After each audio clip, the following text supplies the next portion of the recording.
Hey guys, how's it going? So down here at ZIMM'S Guitars, and I just recently got my hands on this old Epiphone Les Paul.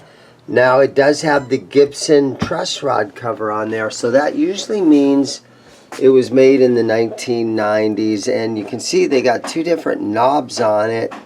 But this thing today, I'm going to go through and shine on it and clean it up. I see we've got some sticker adhesive or something right there, and somebody tried to peel off the old Epiphone tag up here, so I get to work on that today. And then over here I've got a Dean V, and it needs new strings. They're just a ton of dirt underneath there. And you can see that how far down the bridge is sinking and everything. So it's out of tune. Needs a new set of strings on there. But yeah, I'm working on this stuff today.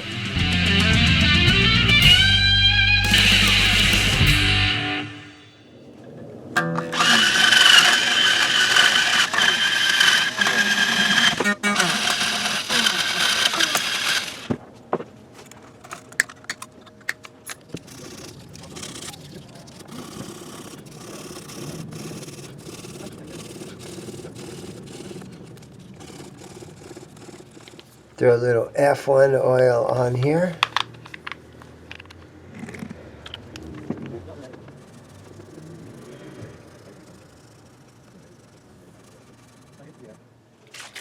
Guitar Juice Tonic to clean the top of this thing.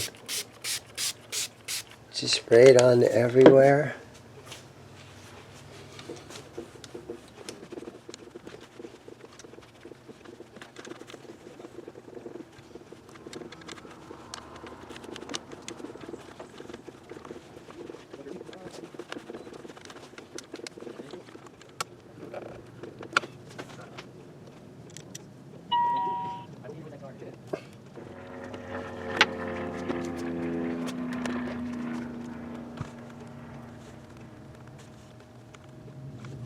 Okay, let's take a look in here. And also let's switch these knobs out. Okay, let's tighten this up here.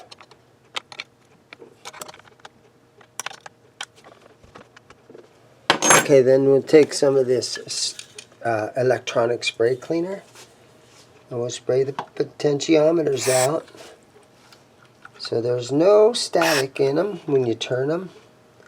They're not dusty.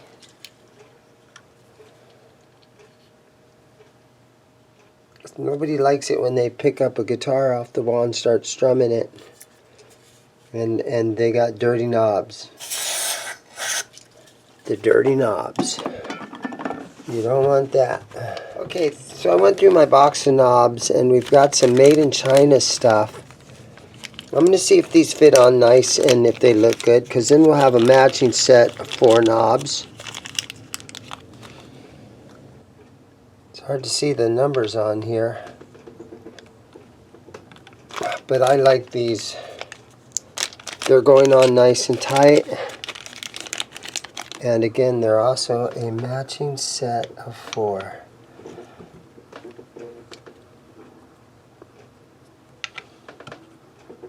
There we go, like that. And then this can just go back in my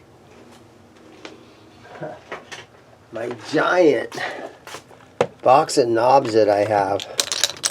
And thank you to a lot of my viewers that send me free parts like that. That's where I got most of that stuff. Okay, so now that we've sprayed this out, I can go ahead and put this back piece back on. Alright, I'm going to throw this thing up on my knee here.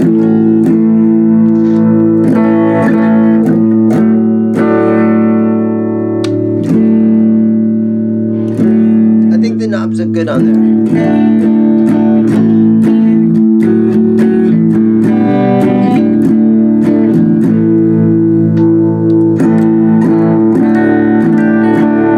It cleaned up real nice. Got all the adhesive off the back, everything off the headstock, everything looks good. This one's ready to go. We're going to hang this thing out in the front, and we're going time to try to sell this one.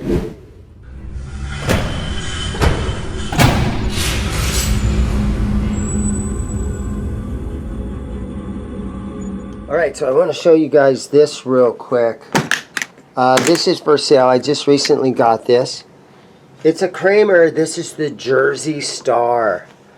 So I think it's the Richie Sambora, you know, from Bon Jovi inspired thing.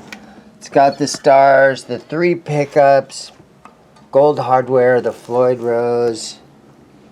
Yeah, it's all in here. And this thing is really, I'm going to call it mint condition. You're allowed to do that once in a while. You've got all the gold hardware everywhere. You got the wrenches up here. And a beautiful case. Just kind of a cool item. And again, I think it's the Richie Sambora inspired Kramer Jersey Star. Really cool. It's got the Ernie Ball wrap up there. Okay, so now I've got this Dean back here on the bench. And I own this guitar. It's going to be for sale, but first thing I have to do is restring it. So let me see if my trim block fits under this one. I also have this eraser that fits in there real nice. Let's see which one I want to use. I think I'll use that one. And so now I can go ahead and pull all the strings off of it.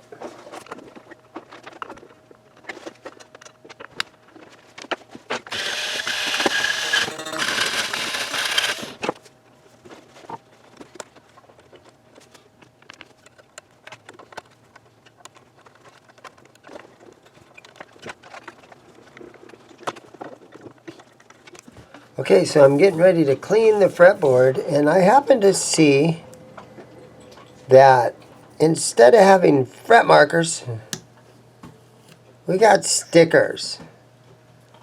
I doubt that this is factory, but I can't leave these on. So these bad boys are coming off. They peel right off. Okay, there's the markers should look like. Yeah, they're coming off. I can't do something like this because it's kind of deceiving, you know what I'm saying? So I want people to know exactly what they're buying. So these are coming off right here. Need a bigger hammer. What's up, Dane? John, how you doing? What you working on? I'm working on this Dean, and look at this. I thought it had block inlays. No. Oh, they're stickers. Yeah, they're stickers.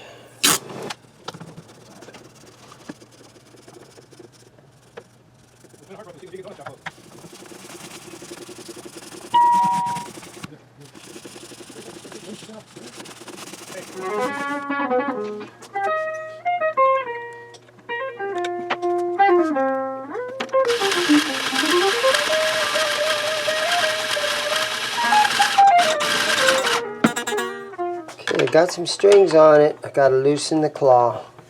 I put 9 gauge strings on it.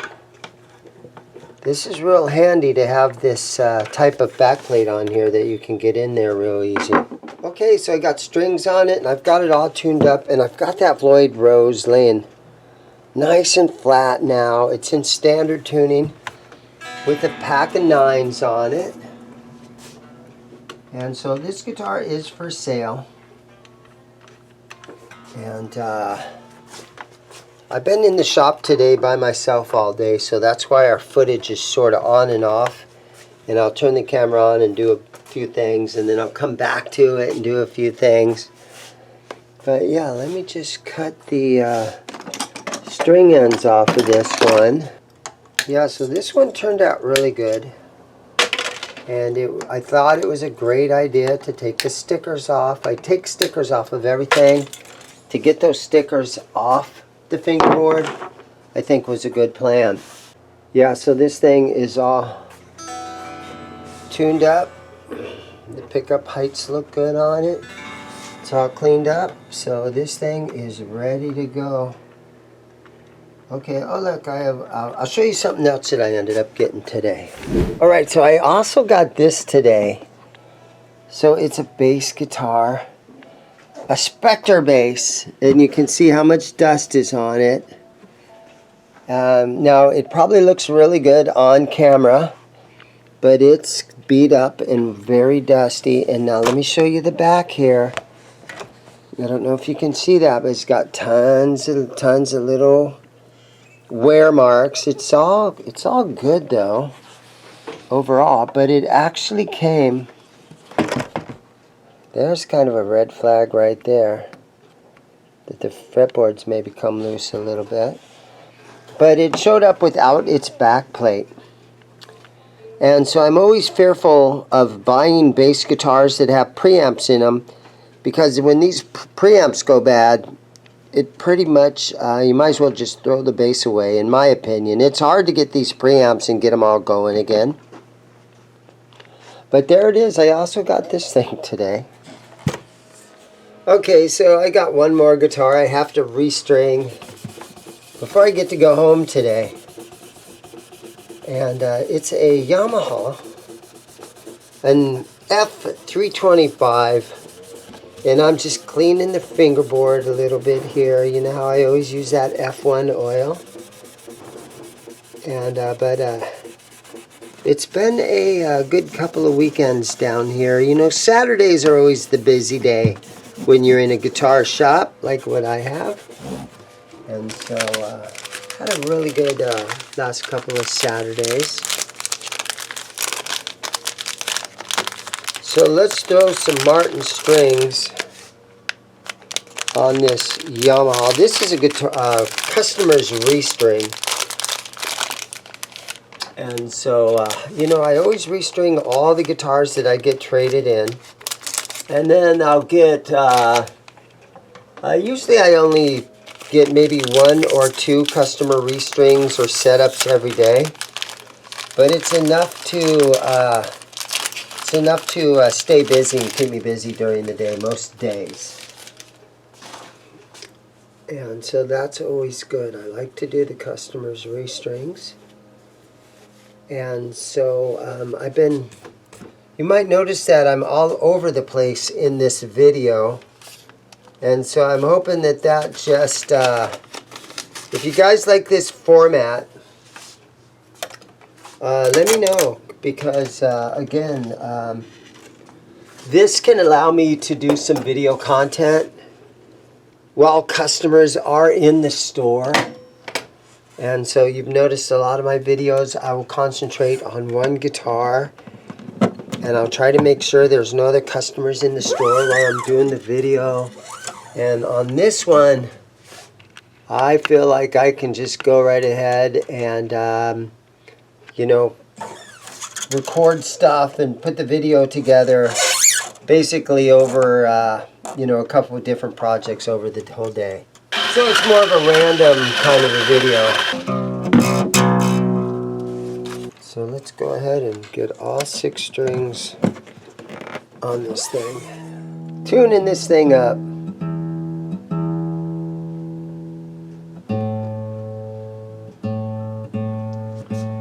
Usually I can do, you know, 2 or 3 guitars a day. But that again, I'm also just wandering the store and taking care of customers and stuff all at the same time. There you go. That looks good. Thank you guys so much for watching this video. I got one more thing to show you. Okay, so I've got a Gretsch Electromatic. And this is a G5422T. And you can see it's really dirty, dusty. Needs new strings on it. I own this guitar. It needs a full setup and to get all the dust off of it. But it does have a relatively nice case that came with it. So this one will be in the next video. The Gretsch. Really nice. Does it got the... yeah, it does. It's got a block that goes through the center on that one. But yeah, I got a Gretsch coming up real soon. Yeah, so another project that I'm working on. So the band that I'm in, we're called Whiskey Dogs. And 3 or 4 times a year, we go out to LA and we go and we play at the Whiskey A Go Go. And so we do that kind of stuff. But we're recording our new album, and I have John Acalino doing some guitar parts, and he's basically our engineer and producer. But here he is doing a little bit of guitar work for us right here. Wait, hold on. Front part.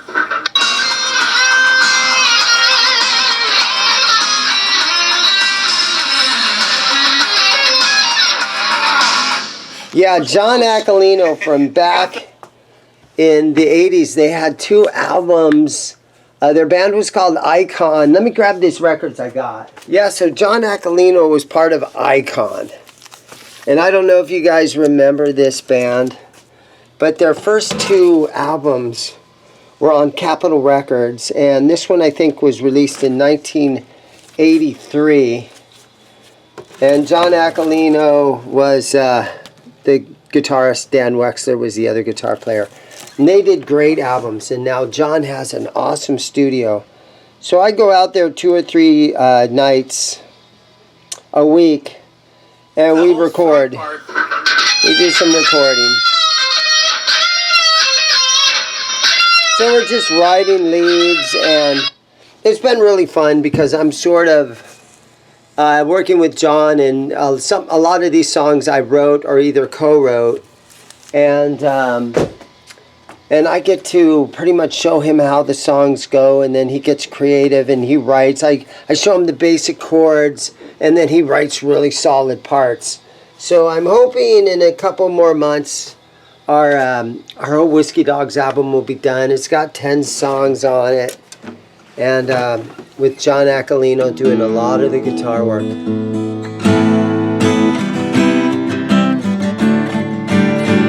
This thing turned out nice. Okay, my friends, I will see you guys in the next video. Leave me some comments. Let me know if you like the videos where I concentrate on one guitar, or if I just kind of go through a bunch of stuff like I did randomly in this video. And leave me a bunch of comments and like and subscribe. I really appreciate all you guys for viewing the channel. It's getting close to Christmas time, and the guitar community is doing really good right now. And so everybody, do me a big favor and hit the like and subscribe and watch some of my videos. And everybody have a great day. Go buy a guitar.